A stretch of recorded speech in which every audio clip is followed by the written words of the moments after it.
Hello and welcome to another episode of the Fantasy Threesome Fantasy Euro podcast. I'm Phil. I'm here with Mike. How are you, Mike? I'm very well. How are you? Yeah, I'm all right. I just had a very humbling experience with my bicycle. I took my bike. Well, I took my bike in. I like cycling quite a lot. I know how to ride a bike. Well done. And thank you. Very, very grateful for your praise. So I paid to get it serviced on Friday. I got it back, took it for a ride the other day, and it kept clicking every time I went into any sort of easy gears on the hill. Spokey dokies. It's not Spokey Dokies. He hadn't put some of them on. And I paid £115 for this service and a cassette change and a few other bits. That is more than I've ever spent on a bike. Yeah, well, thank you. So I phoned him and I said it keeps rubbing on the. I think it's called a derailleur. Keeps rubbing on the derailleur, and he said, "Oh, I'm so sorry. We can't. I don't want you thinking that we've done you over. Bring it in and we'll have a look. Take it in, have a look. I've had this bike for 5 years." And so I said, "Look, you can see where it's rubbing." He said, "Well, on the front cogs, you've obviously got the smaller cog and the bigger cog." And sorry, if I could just interrupt. If you are still with us, this is the Euro Fantasy podcast. So do carry on. Well, imagine this. I said, "Yeah, I understand that." And he said, "So when you change the gear, you got the option to front cog, big cog, little cog." And he said, "If you push it in slightly, you've got like a little halfway house, and that moves it over, so it won't rub." What? Yeah. No. Yeah. So he taught me how to use my bike. Apparently, I just didn't know how to use my gears. I mean, as openers go to I think this is our 49th podcast. As openers go, that's one of the duller ones. I'll be honest. I forgot I was recording, but so I was effectively I've had to drive my bike all the way to the bike shop, and he eventually just turned around and said, "Yeah, you don't know how to ride your bike, mate." So that wasn't great. So I've been humbled this morning. Yeah. Humbled. I'll move this forward for you.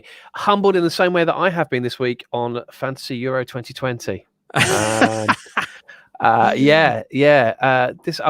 came in with such research and such high hopes. So much research. And I've been let down. Let down by a number of players.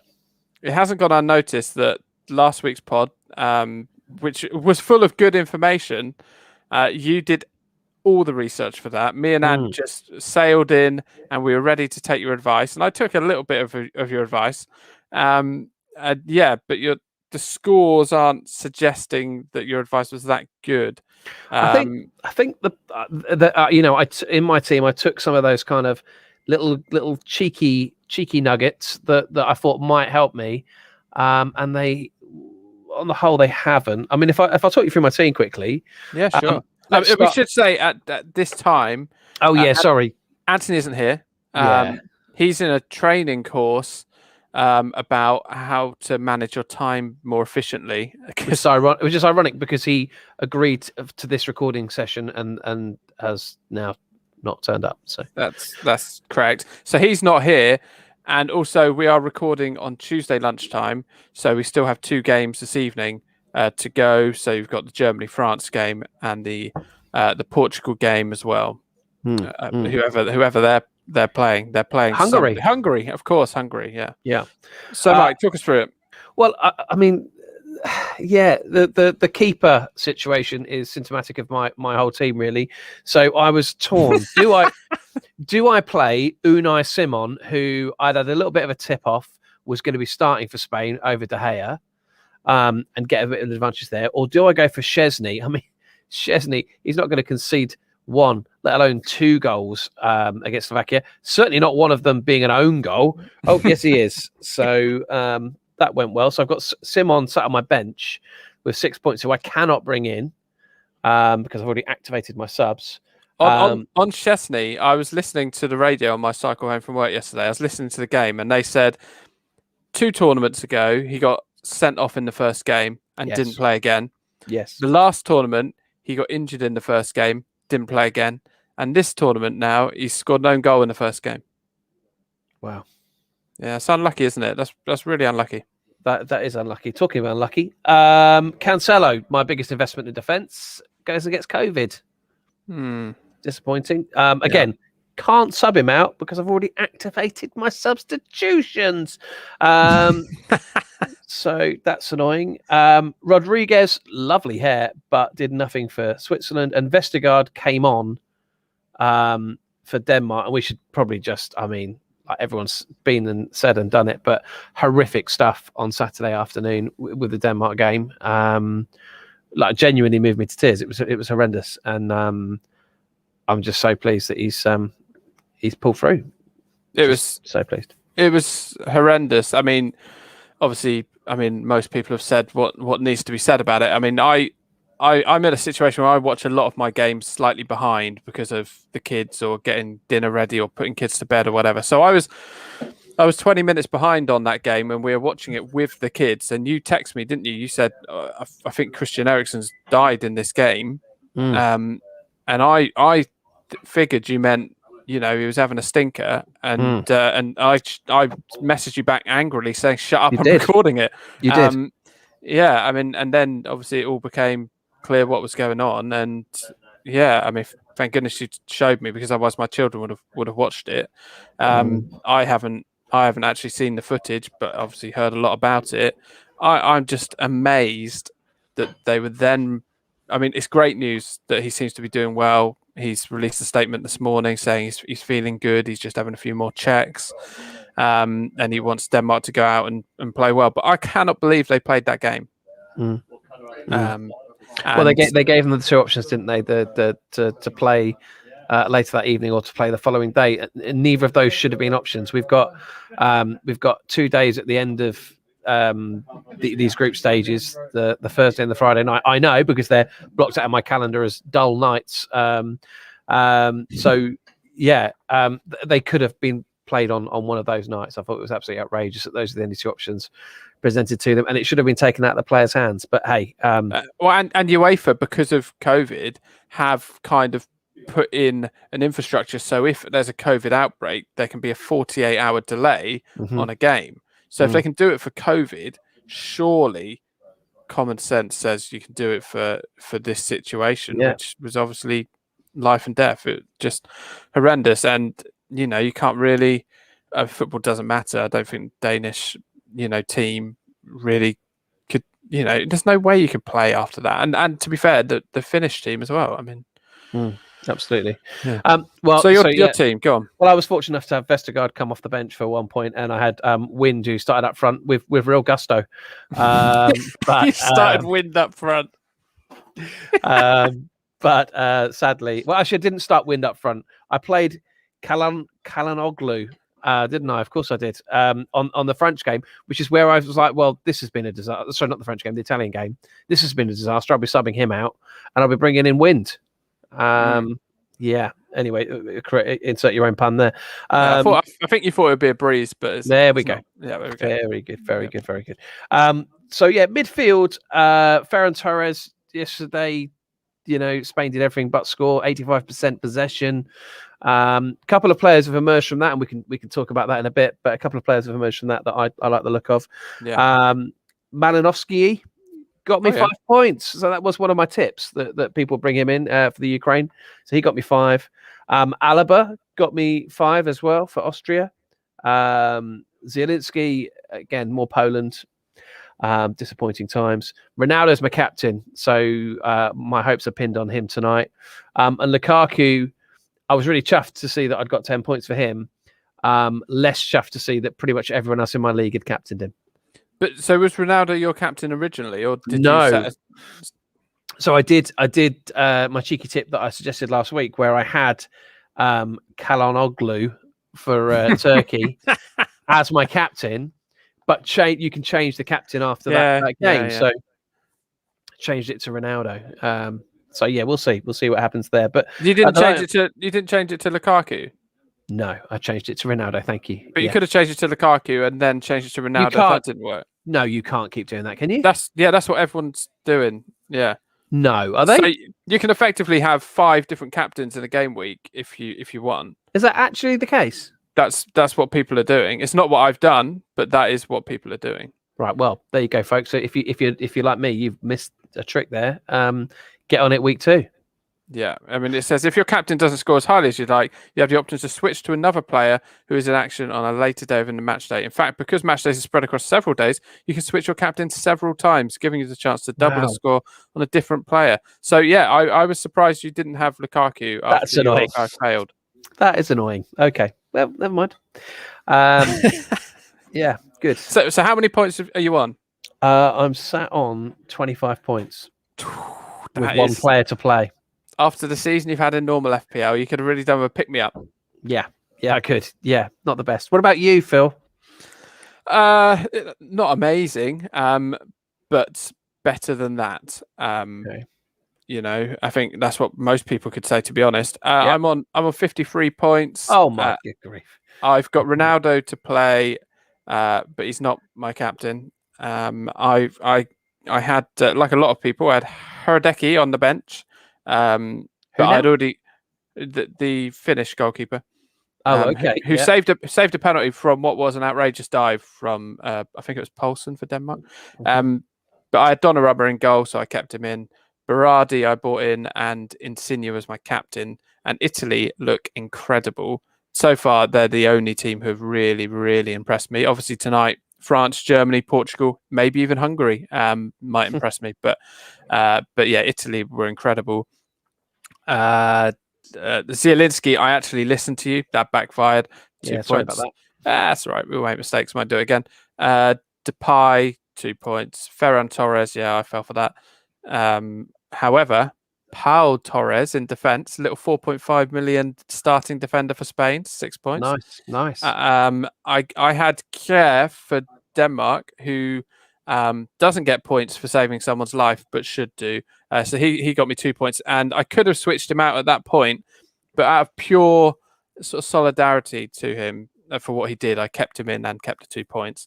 And then, I also had João Cancelo.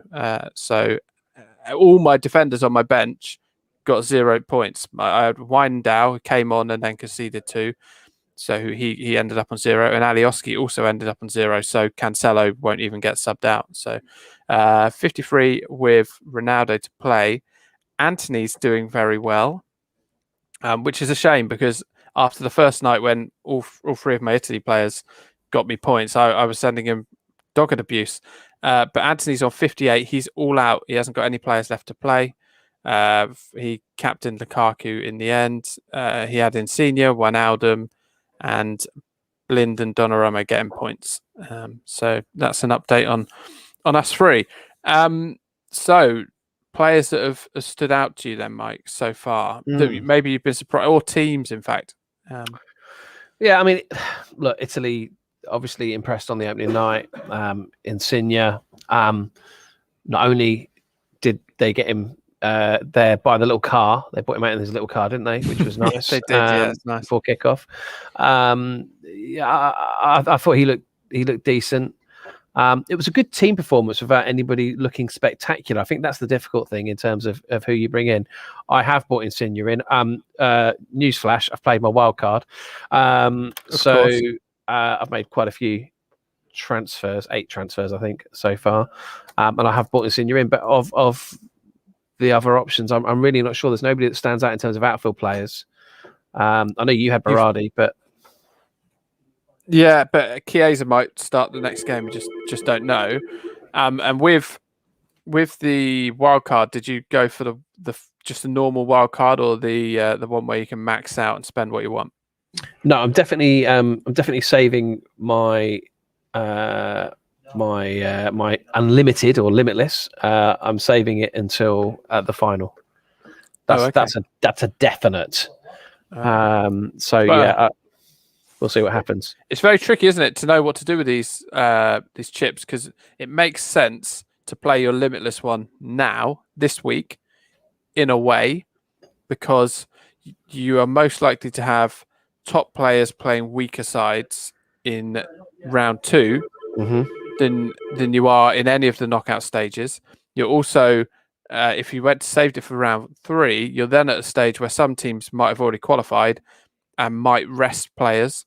So you don't know, you can go big on Mbappe or whatever, and he might not play. Yeah, week 3 is a danger for sure. So I wouldn't be using any chip going into week 3. Week 3, I think everyone, it's going to be a bit of a random week. And then obviously I think you get a wild card, don't you? Anyway, with when you go into the knockout stages, there's so many wild cards. It seems a bit mad. Yeah, before, after the group stage, you get another wild card, number of unlimited free transfers. So yeah, tactically, I'm torn. I may well go for my limitless thing now. And get What's that quite out of the way. interesting is the values don't appear to be changing.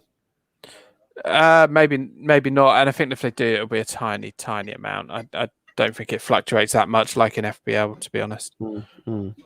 So yeah, let me talk some of the players I've bought in then, I guess. Okay. What I have done is taken Szczesny out of goal. And I've bought in the Turkish keeper because I think the Turkish team, I think people are probably underestimating them after not really showing up against a very good Italy team. I mean, only you could host a fantasy football based podcast, see a team that has been comfortably beaten 3-0 in their first game and go, yes, I want their keeper. Yeah, because I like the look of their next 2 fixtures. Right. Wales and Switzerland. Although I actually quite like Switzerland. I actually quite like what I saw of Switzerland. But yeah, I've bought in a keeper and a defender from Turkey. Let's do it.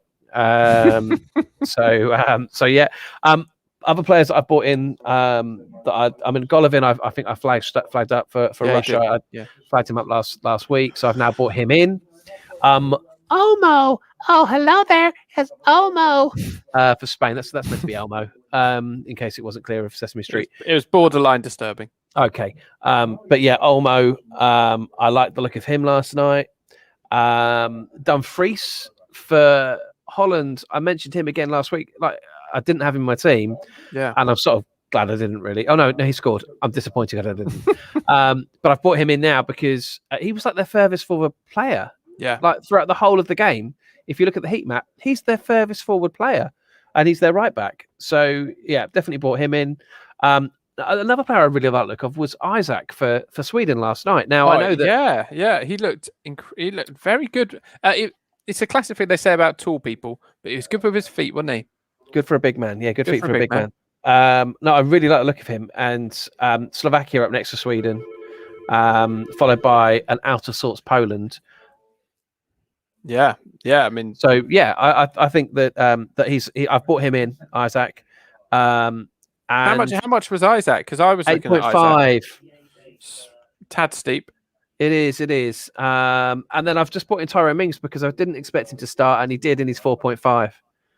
And he played well. I think we flagged it up last week. He had a bit of a rick in him when it came to the friendlies before the tournament. But to be fair to him, he did everything that was asked of him and put in a couple of good tackles as well in that England game. Yeah, absolutely. And the other player I've brought in, and there is some actual thinking gone into this. I've taken out. I was going to have Mbappe, but I've actually swapped him out for Griezmann. And the reason I've done that is I think against Germany and against Portugal, I think Mbappe is a great pick. He's been prolific this season for PSG. He's got pace to burn. But that is his strength, is his pace, getting in behind a back line. And I think Hungary will play incredibly deep. Yeah. And so actually, if you're going to score goals, they're more likely to come from a set piece. And Griezmann is on their set pieces. And can pick a decent pass. So I can imagine, a Giroud up front or a Benzema popping up with goals against Hungary more so than I can Mbappe, because I don't think there'll be the space behind. They'll be playing a very, very deep back line. So Griezmann for me would be my suggestion. He's going to be my captain pick this coming game week. Is it with the captain picks then? Because eventually he will be. Yeah, you weren't aware of this rule. Yeah, and to be fair, I had Insigne as captain on the first game week. First game, he got 8 points, and I'm happy with that. I didn't want to muck it around, and so I was fine with that. But a lot of people are putting their best players on the bench, and then bringing them in if they're duff players that are playing before don't do anything. And a lot of people they've got like a captain for each day, which that seems to be a good plan. That is a good plan. I like it. So I think that's probably an option I need to plan better for. And if you keep, it's tricky, isn't it? At what point level are you happy to stick with your captain? It's the old stick or twist, isn't it? Yeah, I think if you get anything upwards of 6 to 8 points, you'd be pretty happy. Yeah, I mean, well, 6 really. I mean, a 6, I'll take a gamble. I think. Okay. Yeah, but 8, and I was happy to stick. What about players? What about players for you? Who stuck out? I was going to say that the Isaac for Sweden stuck out. The other player, which frustrated me to be honest, was my team name is called Off to Button Moonier for older people, for younger people. Sorry, Button Moon was a children's program in the late 80s and perhaps early 90s, and the tune was "We're off to Button Moon." So I thought it was a clever play on words. And, I have Mounier in my team. So that seemed like a good idea. It appears at some point during all the higgledy-piggledy and last-minute changes that I got rid of Mounier because I wanted Cancelo, who had COVID. So frustrating because Mounier is the highest scoring player this week with 15 points. He looks nailed on to start now for Belgium. I was going to say he came off the bench. So. Yeah, because Castagna, I don't know if you saw it. It was horrific. It was a another horrible eye clash. socket jobby. Yeah, that's the second person who's with De Bruyne as well. Who's broken her eye socket. Who's Belgian in the last few weeks. It's horrible. It's a horrible injury.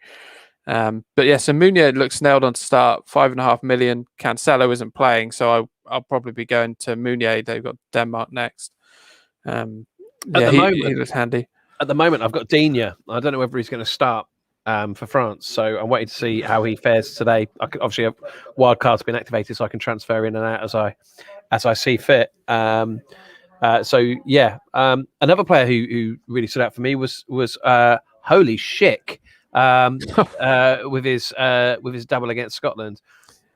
I mean, obviously he gets a lot of praise for that goal, and it was great technique and good vision for him to spot the keeper of his line. But I thought the first goal was really, really impressive. He out jumped 2 Scotland defenders, was sandwiched between the 2 of them, met the header and buried it bottom corner. I had a quick look at him off the back of that, and plays his football for Leverkusen in Germany. Has a ratio of a goal every other game this season, but prior to that has not been particularly prolific.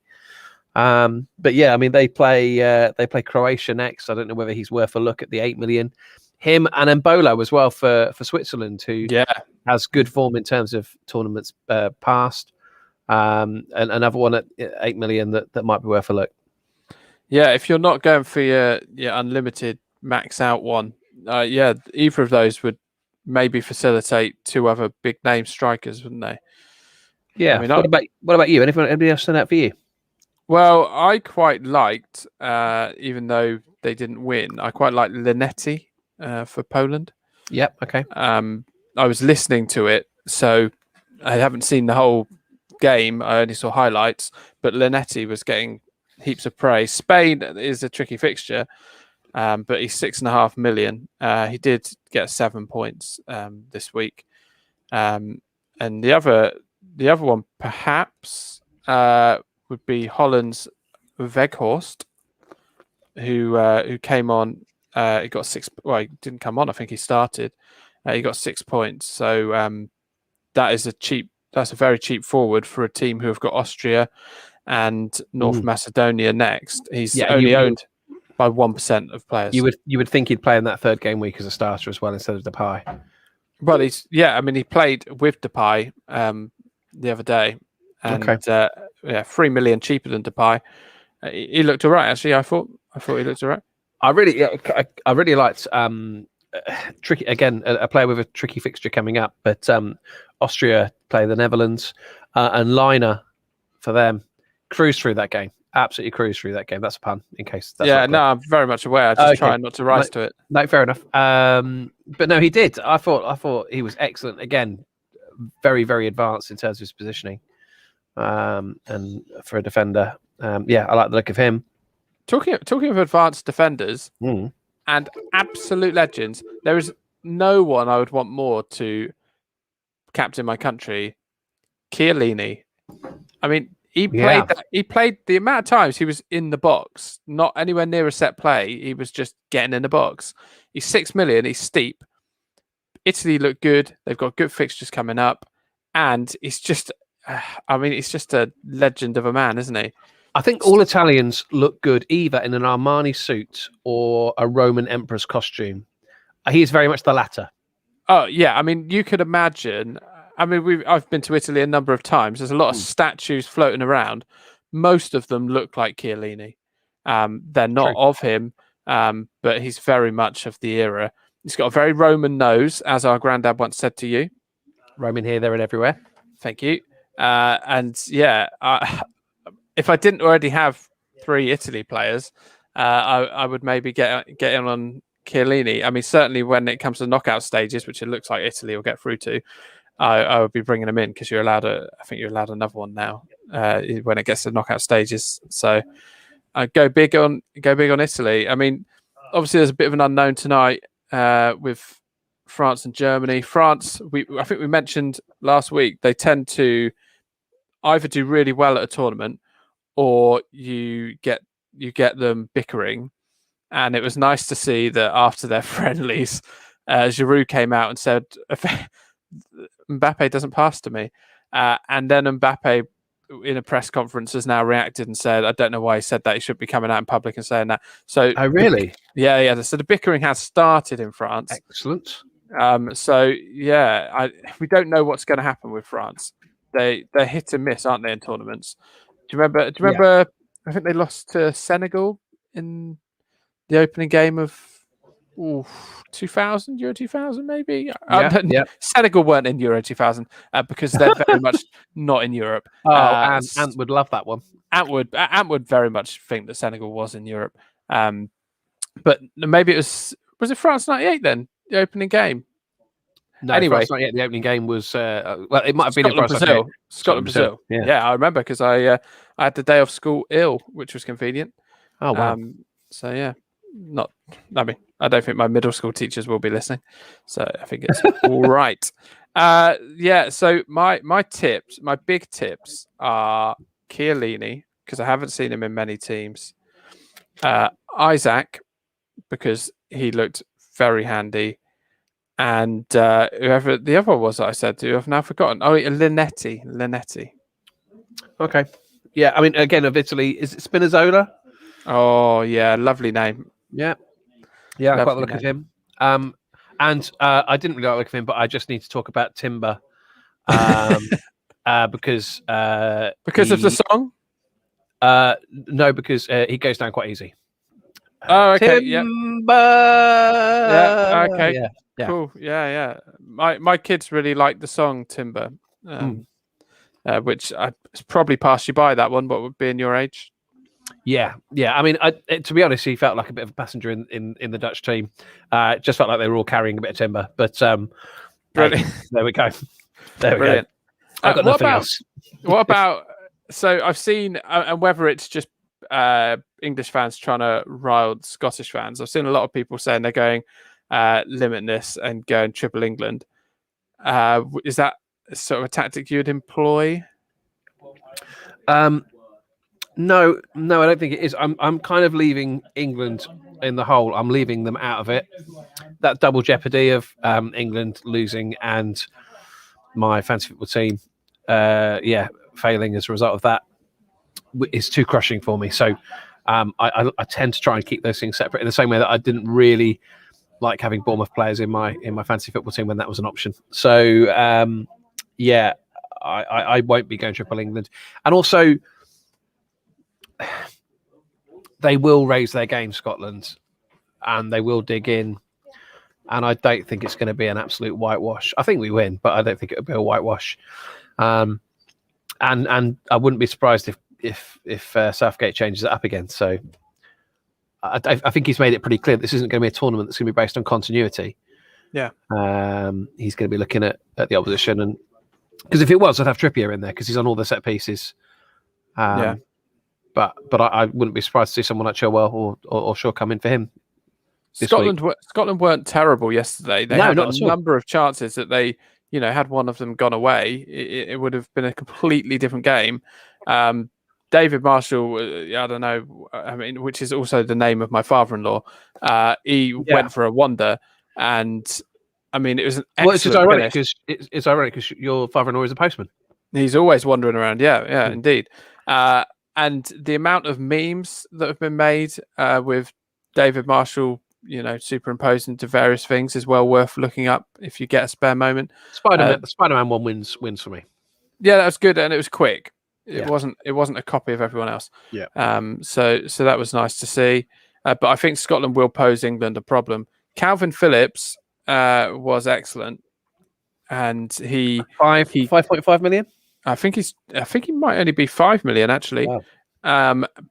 But he himself said, I don't even know what I was doing up there. I wasn't meant to be there.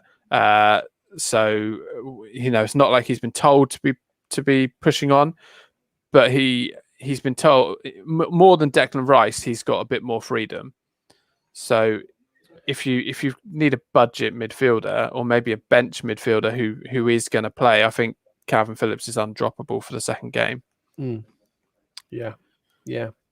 I haven't got any England in my team either because of the same reason. I just want to, watch the England games and not think, oh gosh, why don't you pass it to Sterling or whoever? Yeah. I mean, let's have a quick look. In terms of teams that have got good games coming up. Let's go through the fixtures. Yeah. So Finland against Russia. I mean, Finland. Look, I felt for Finland as well. It must have been horrific to be a part of what happened there on Saturday afternoon. But I mean, they got away with one, right?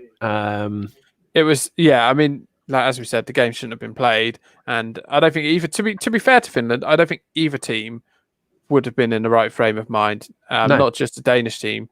And I've really felt for the guy who scored, who I won't try his name. There's no need. But it began with a P, I believe. But I really felt for him because it's the first goal his country have ever scored in this major tournament. And he ran off to celebrate. And then moments later thought, I better not actually. It just seems a bit wrong. And that's sad, isn't it? Because, it was a momentous occasion for him. Obviously, what happened to Christian Eriksen is far, far more important. But it was a weird situation. Well, look, as a player, when he hangs up his boots, so that'll be probably the greatest moment of his career, scoring in a European Championships, the first goal ever for his country. He goes down in history, but sadly, it's massively shrouded in the horror of what we saw. Yeah, Poyampalo is very good. How it's say very good. It's probably not correct. But them and Russia, neither particularly impressed me. I think Russia have got a lot more to show than they showed us against Belgium on Saturday night. It was in St. Petersburg, so I thought that might give them some kind of advantage, but they were well off the pace. But I see Russia winning this one and winning it comfortably. I think Finland get found out. I think with Russia, it was pointed out they made a lot of investment before 2018, for the World Cup there, which they did a good job of. And since then, by all accounts, any investment in football has disappeared. So, they just, it was a sort of a one tournament wonder for Russia. I do think they've got assets that can do a job. You've gone for Golovin and Juba in this game. I was going to suggest him, for sure. Okay, what about Turkey Wales then? Because I've gone double Turkey. Yeah, that seems strange. That there's no denying that is a very you move. I can't quite understand the thinking. They did look very poor. Well, but not as poor, I would say, given the opposition, as Wales. I thought Wales were incredibly disappointing. And I think Turkey will give them a pasting, or indeed a basting. I think they're in trouble. Yeah. Okay. Well, you say that'd be Wales pretty much out. They're gone. Yeah, they're gone. Yeah, I can't see Wales beating Italy. So, but that might make Wales play. And to be fair, I didn't see Wales beating Belgium in the last tournament where they did really well in that was Euros, wasn't it? Mhm. So yeah, it's very unpredictable, and we can't judge just in one game. But that's all we've got to go by. I mean, the worry is people look at the result Turkey had against Italy. And they look at Gareth Bale, big superstar name. They put him in their team. I warned you last week about this. It's now 11 competitive games without a goal for Gareth Bale. I wouldn't touch him. Wouldn't go anywhere near him.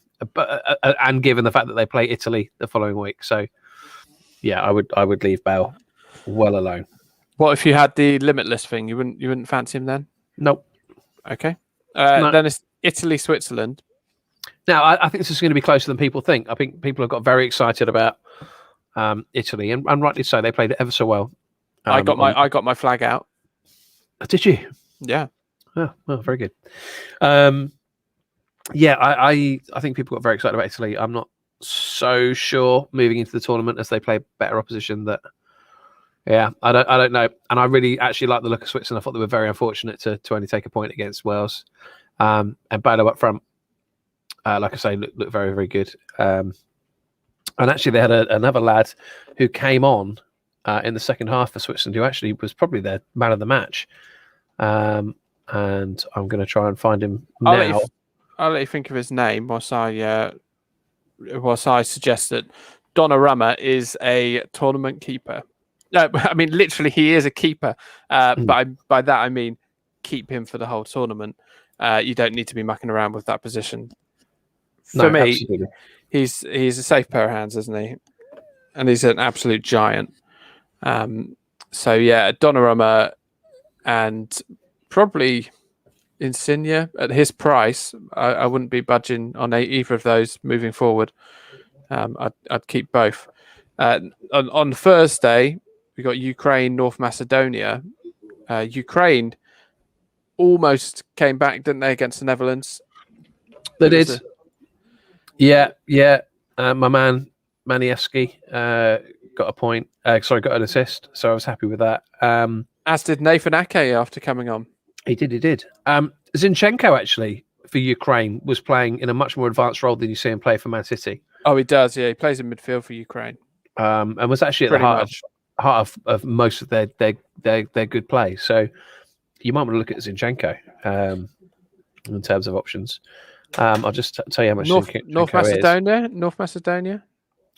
Not for me, Clive. But did you see the celebration for the goal?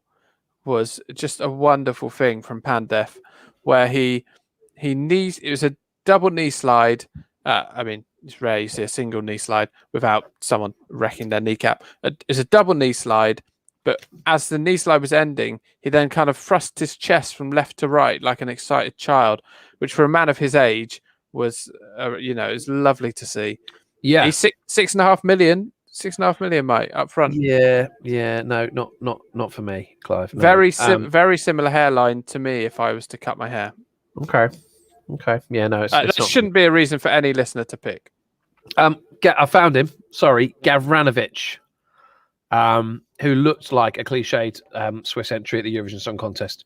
Gavranovic, Mario Gavranovic. I mean, he's got competition up front. He's got Embolo and Seferovic. Yeah, him. But he really impressed me. So yeah, I don't know, 7.5. It's probably 7.5 for a reason. But Zinchenko, 5.5 million. I know a lot for a defender, but he is playing in a very advanced role, and they've had their most difficult game now. Ukraine. Actually, there's a lot of value in some of these defenders. I think looking at some of the games we've got moving forward, I am tempted by Zinchenko. With Macedonia to play and then Austria. Yeah, like you say, they've got Netherlands out of the way now, and this is where it reshuffles because the standard of opposition is so different. Yeah, in the Premier League, even there's 2 or 3 teams that if you've got a player playing against them, they're captainable. Really, there's some real duffers in the Euros that you should target. I mean, I love Pandev, but North Macedonia don't seem to be great defensively. And then you've got teams like Czech Republic, Scotland, no offense, Wales, Hungary. Poland looked completely off the pace. So yeah, there's plenty of teams to target. The next game is Denmark-Belgium, and it's going to be so hard to call. It's going to depend how the Danish players are. I mean, pre-tournament, you would obviously suggest Belgium would probably win that game easily, but you just don't know how the players are going to react. The Danish players. Well, it's in Copenhagen, Yep. so they'll have the crowd behind them. And will be an emotional one. They'll be emotionally charged. I think if Belgium get through to the second half, I think Belgium probably win it. If they get through the first half unscathed. But yeah, it's a closer game to call than it perhaps would have been. I just wouldn't touch any Denmark players on that basis, though. It's so difficult to make a call as to which way that goes. I mean, obviously, Christian Eriksen. What happened to Christian Eriksen? The most important thing is at this time of recording, he seems to be doing well. Christian Eriksen is by far and away Denmark's best player, and they played, around him. He was their focal point. So it'll be interesting to see what they are capable of without him. It just seems strange, even talking about fantasy football and Denmark and this game, because it just doesn't seem important at all. It always feel dirty talking about it in a fantasy football way. It just doesn't matter. But Lukaku, I mean, he could really destroy that defense. Yeah, he could. I quite like Tielemans, and again, quite cheap. Tielemans in midfield. Yeah, being linked with Liverpool this week. Oh, really? Yeah. I think he quite strongly linked. So, okay. be interested to see what happens there. But yeah, Tielemans in midfield. I think he's a certain starter for them. And there aren't that. Well, it seems to me there aren't that many certain starters. So yeah, maybe worth a look. So that moves us on to our next fixture then, which is the Dutch. The Netherlands are playing Austria. Yeah, well, I've already picked my couple of players out on this one. Really, Dumfries for the Netherlands and Liner for Austria, both in defensive positions, but they do get forward. If it's an open game like it was the other day, then terrific. I suspect Austria will sit back a bit more than the Ukraine did, and then they'll take it to the last game against the Ukraine. Austria going forwards looked a bit lightweight. Yeah. Didn't seem to be many options there. But, Alaba worked out nicely for me. 5.5 million in the midfield. He is a talisman. He worked out nicely for you against North Macedonia. Yes, he did. That's the problem. I mean, you've got Weghorst for Netherlands, who I mentioned earlier, 7 million. He'll be playing up front against, or hopefully if he starts against Austria and then North Macedonia. That could free up some funds for elsewhere on the pitch. Yeah, absolutely. Ukraine, I've already flagged up my guys there, Zinchenko and Manievsky, whose name changes every time I announce it. North Macedonia, not a lot happening there, was there? No. I mean, like I said, Pandev, beautiful hairline. But apart from that, not really. I tell you what, they look like they got a sending off in North Macedonia. They're passionate and slightly aggressive. So on Friday we've got Sweden, Slovakia, Croatia, Czech Republic, and then England, Scotland.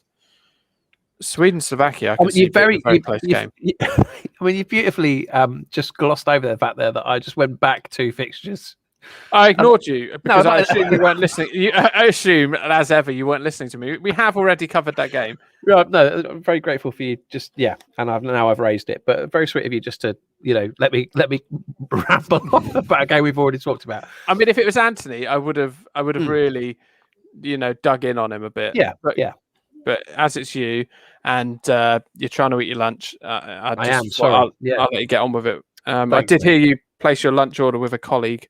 Earlier. So yeah, indeed. So Sweden against Slovakia, very close game. Croatia, Czech Republic could be a very close game. Croatia didn't look great going forward, did they? And, no. So out of those 2 fixtures, what can you see happening? I was quite impressed by the Czech Republic, I would quite fancy a little bit of Schick up front. I think it will be. I think it will. I think it will be close. I think it will be close. Croatia, a lot of people went for Modric in their initial teams. I think they'll now be seeing just how deep he played against England and maybe questioning that. The play all starts with Modric, but traditionally he would have been sat in the number 10 role, picking passes. He didn't seem to be doing that against England. Maybe that will change against lesser opposition, but I would probably leave Modric alone. Sweden, we've mentioned Isaac. Outside of that, I'm not sure. Hamsik does what Hamsik always does. I think he's injured, but it could be time for the return of the Mac, who's 7 million up front for Slovakia. Okay, Robert Mack. He got the goal, and it was a lovely little. He got between two players, and then, well, he didn't get the goal, did he? He got an assist because your goalie hit it in off his back or something. But he should have got that goal. In the old days, that'd have been a goal for him, wouldn't it? But return of the Mac. 7 million. He's vying for that third striker slot in my team at the moment with Weghorst, but I think I'm going to go to Weghorst. Okay. Yeah. Duda with the outrageously bleached blonde hair as well. Andre Duda. Yeah. 6.5 million in midfield. He only got 2 points in that game, but could have got more. Yeah, he was quite dynamic. I'm not sure. Yeah, I think there are probably better options in and around that price bracket. But okay. Maybe. We've covered England, Scotland, so should we move to our last 3 games? Yeah, some of these are unpredictable because obviously we haven't played tonight yet. So Hungary, France. This is where come on. That's not unpredictable, surely. That's a France win. Like I say, I think they'll have to pick pockets. France. I think they won't be able to rely on the pace of Mbappe. So I would be looking at maybe Benzema if he's fit. At midfield, I had a good look at France's midfield with this game in mind, and it's difficult to know. Obviously, once this goes out, most people will have seen the lineup in the first game. But Thomas Lemar looks the most attacking prospect for France, but I don't know that he'll even start in midfield for them. Well, I had Pogba in my team and screenshotted it to you before I confirmed. Yeah. And you were already on me about what a ridiculous move that was. You were overjoyed that I put Pogba in. You thought it was some sort of comedy pick. Yeah. You watch. He plays a lot more advanced for France. Okay. And he always pulls it out. I reckon he is a good price midfielder. Well, I will watch. I think he was 8.5 million, but okay. He's a premium, isn't he? He's a premium midfielder. Okay. Okay, and then you've got Portugal, Germany. 2 teams we're yet to see, so that's a really difficult one to call. Yeah. Unfortunately, it's not a bit of a cop-out, but we'll have to wait and see on that. And Spain, toothless Spain against Poland. Spain, you said that you'd seen a couple of shining lights in. I like Moreno when he came on. I like Moreno, and I think that actually he may well get the nod this time around over Morata, who Luis Enrique started with this time around, but I think the crowd made it pretty obvious that they weren't a big fan of Morata. He's a confidence player. He's not scoring. He went for on goal, didn't he? And then he slotted it wide. Yeah. So Moreno might be worth a look in that one. I liked Alaba at left back, doing what Alaba does. Alba doing what Alba does in terms of just absolutely bombing it down the left-hand side. And I like Omo, in the midfield. Poland, I wouldn't touch with a barge pole. No. Okay, fair enough. Mike, we've got a lot of players who are on 6 or more points. So I want you to see how many you can name. Oh, blimey, in the next 2 minutes. Before you get one wrong. How many do you think you can do? And then we'll see how many you can actually do. All right, this is a lovely way to finish. I think I can do 8. Okay. That is a disappointingly low number considering there's so 10. many. But okay, go on then. 10. 12. No, okay. Okay. So Mbolo. Oh, yes, he is there. Yeah. Kiefer Moore. Kiefer Moore, pretty little Oh, actually, one did he get that booked? I adore. He is not on my list well, that's gone so well. far. Where the heck is Kiefer Moore? Kiefer Moore. I'm scrolling. Keep scrolling. Thank you very much, Limp Biscuit. 5 points. I'm afraid you're out on round Well, 2. it's been a great game. It's been a great game. Yeah, we've what all a way had to fun. finish. All had fun. Really got out with a bang there. All had fun on that one. You could have had a number of other players, including pretty much everyone we've mentioned. Excellent. So yeah, you've disgraced yourself, really. Okay, well, terrific. I mean, I have, this whole first week, really, full stop. So, why would I want to break the habit of a lifetime? Well, I'd like to just take a moment before we finish just to apologise for the background noise. I am recording in a hubbub of a busy office. And if anyone needs any advice on bike maintenance, I know a shop who know how to use bikes. And Anthony will be back with us next week. Praise the Lord. His time management will have been sorted. We can actually do a 3-way quiz then, which is much better than a 2-way quiz that ends after 2 questions. Yes. Or 2 efforts. And yeah, thank you very much for listening. Enjoy having nights and nights of football. It's wonderful to see. Yes, it is. And we're on Twitter and stuff. Yeah, and all that. Yeah. All right. Have a Much lovely love. week. Cheers. Bye. Bye now.